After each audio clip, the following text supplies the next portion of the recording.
Magic and miracles. Welcome.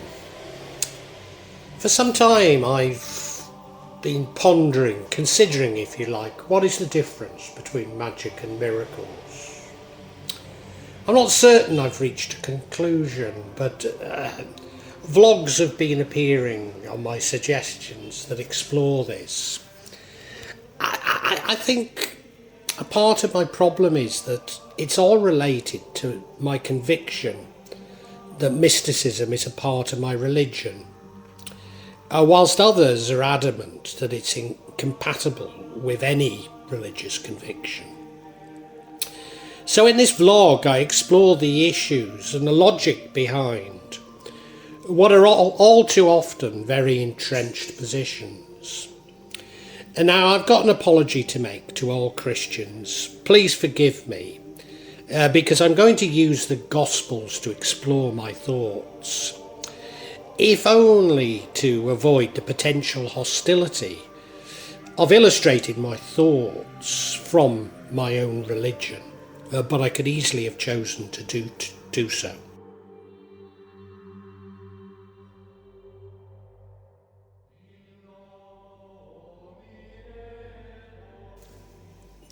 It seems to me that maybe there exists continuism between stage magic, trickery, running through magic, what people define as both black and white magic, and then healing.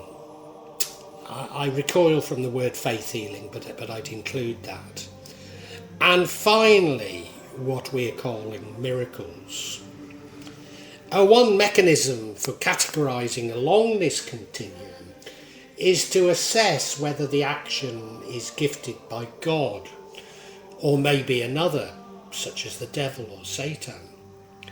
However, many of those who use magic will claim that this is a technology gifted to us by God. Parcano certainly believes that his healing power is from God. And my limited powers also seem to come from the light, which I do believe comes from God, even though others would vociferously dispute this. But ultimately, those pointing the finger at others will claim that this is the devil's work. Now, having experienced black magic and speculated that some of it may be informed by Tantra, I cannot completely dispense with this argument. But it seems to me to be far too convenient to see your beliefs as coming from God and those of others as coming from the devil.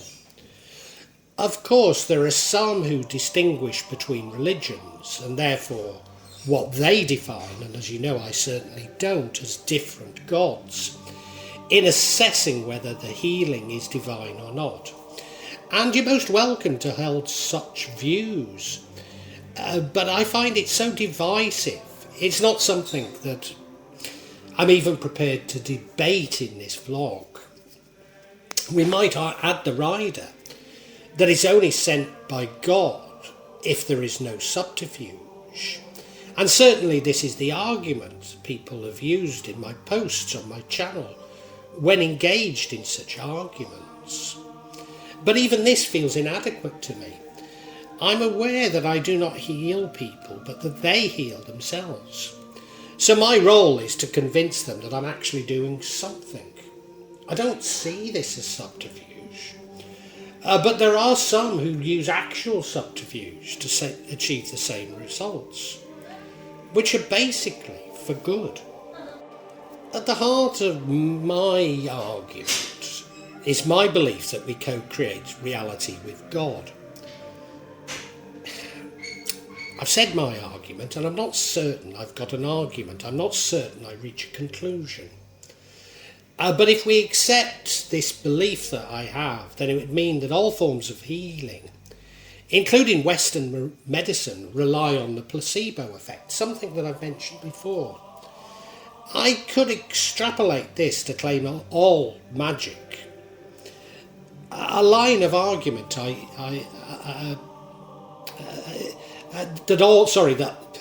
I could extrapolate to claim that all is magic.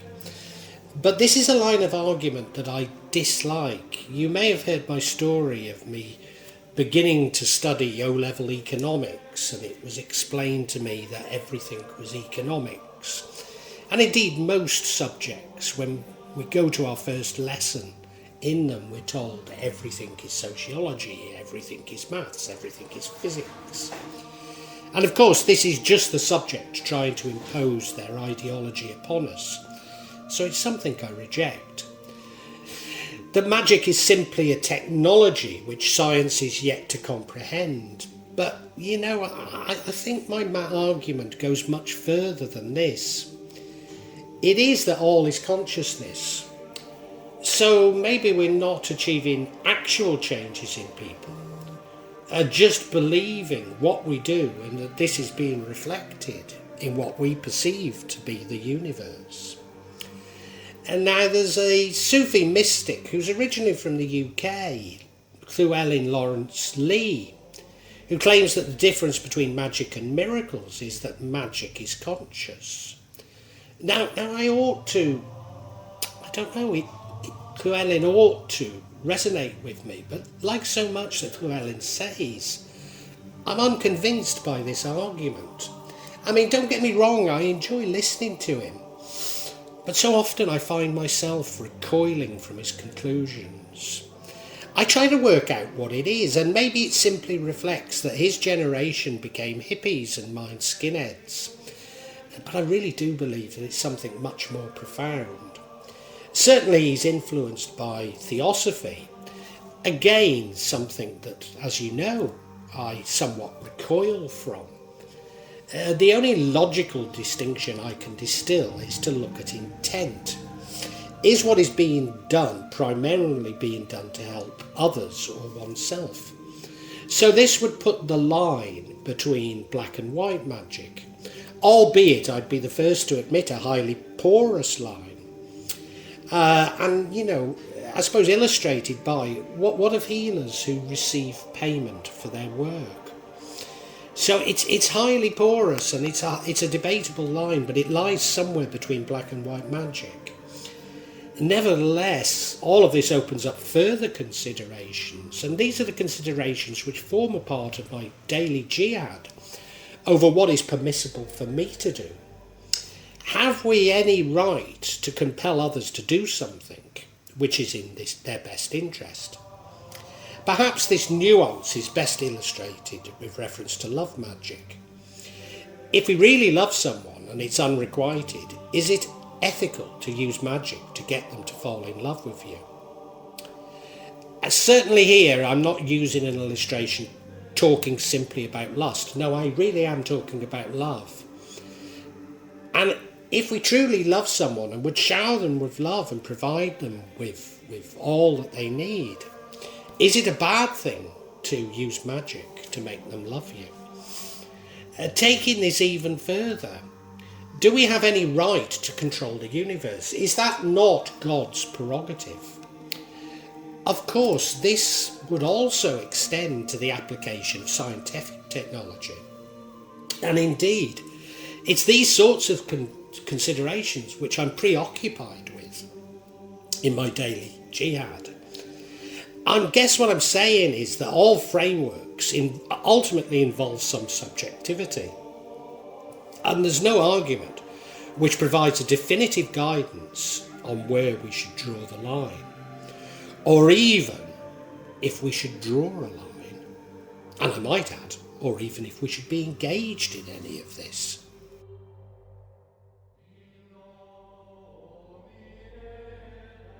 Miracles. Morton Smith, in his book Jesus the Magician, argues that Jesus really was a magician.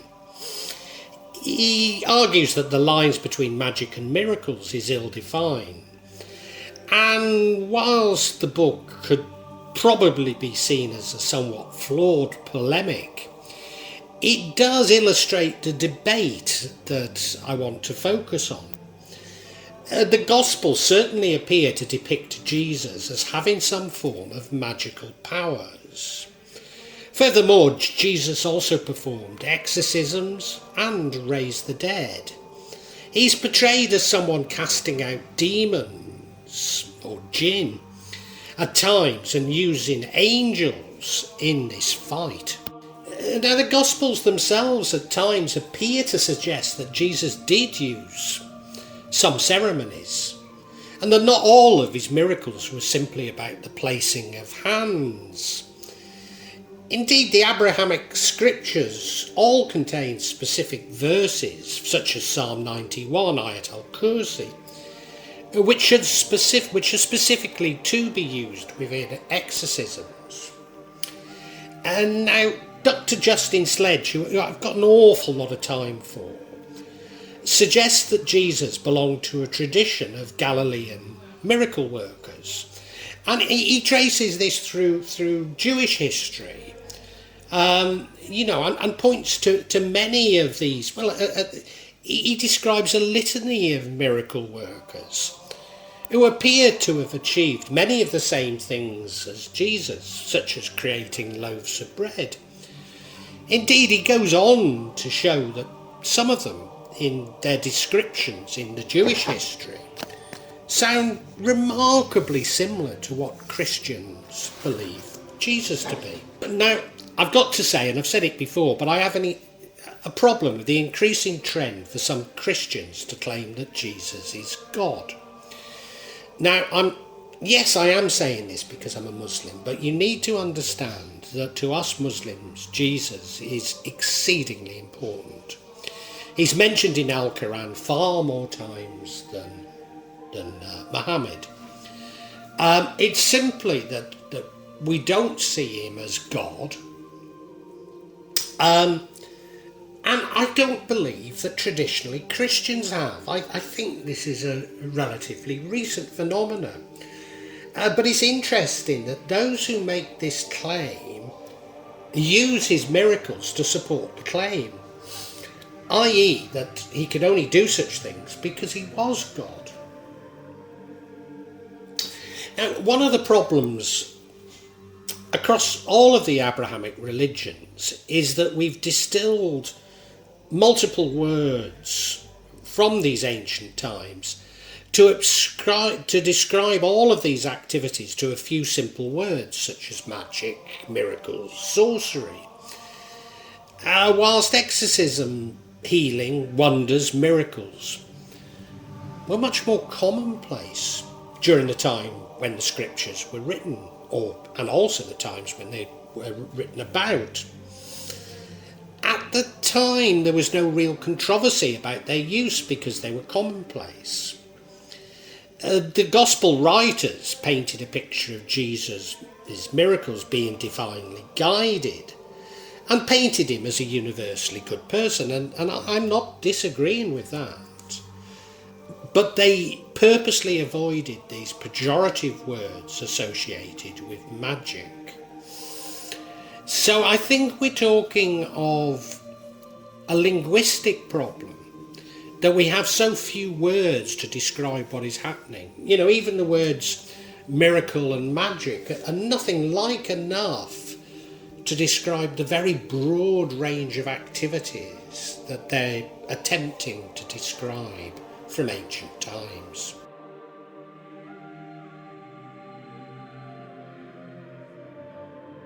Religion and magic, as I say, my mysticism, call it magic if you like, is inextricably linked to my faith. Now, I've said it before, but Islam spread throughout Java as a result of the Sufi Sunan convincing the local kings, who then became sultans, that Islamic magic was more powerful than that of the Hindu, Buddhist, Tantric magical tradition. Indeed, since coming to Indonesia, I've experienced and seen things which many of you and many people in the West would claim is impossible. Only the other day on a vlog, not one of mine, I hasten to add, I posted on another's vlog, and I was told that I had an overactive imagination, which of course was meant pejoratively, but I actually took it as a compliment. It's only since I began to embrace the Sufi path that I've been able to cope and somewhat rationalise these incredible events and things that I've experienced in Indonesia. So even when the Abrahamic religions were characterised by not having firm distinctions between mysticism and faith, this is the time before the Enlightenment. Such divisions began during the Enlightenment, as science began to supplement magic as the dominant ideology. But now we're in a time where science has very nearly supplanted religion itself. And these divisions have taken on an almost ideological further. Outside the Western world, and the West prior to the Enlightenment, religious authorities, be they priests, ustad, rabbis, monks, were amongst those who were most actively engaged in magic. So even used what we would certainly, some even used what we would most certainly today define as black magic, and there's plenty of examples. After all, they were only applying the prevailing knowledge within what they saw as a religious context. But of course, organised religion has always sought to have a monopoly over magic and the sale of magical artefacts. This, of course, was never fully supplanted, and the practice of magic by lay people persists. Call it hedge magic if you like. Call it folk Islam even. So we can see the hard line which exists today between faith and magic as a continuum of this apparent power grab, an attempt to monopolise these technologies. Perhaps I need to conclude that this is a very difficult subject, and maybe we should really leave such things for God to decide. And we should avoid the accusations and counter-accusations, which of course abound. But do we have to establish in our mind? But we do have to establish in our minds what we personally feel is ethical to do and what is not. And that comes from the heart, not from listening to others, and certainly not listening to what people post on social media. Now, I do understand that some of you will completely disagree with what I'm saying. And, not only is that your prerogative, but I would defend your right to do so. Seriously, I would. Because I think defending the right to free speech is so important. So important. And I'm not trying to convince you of my beliefs at all. To a certain degree, I really wish that I had that sort of a conviction. But deep down in my heart, I question whether those who claim to have such a conviction actually have it.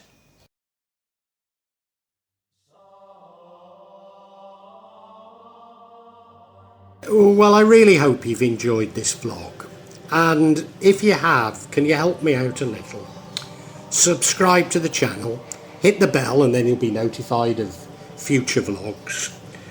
But also hit the like button and make a comment, because these seem to be what determine the YouTube algorithm, and I'm being really punished by it. So whatever help I can get from you is so appreciated. It really is.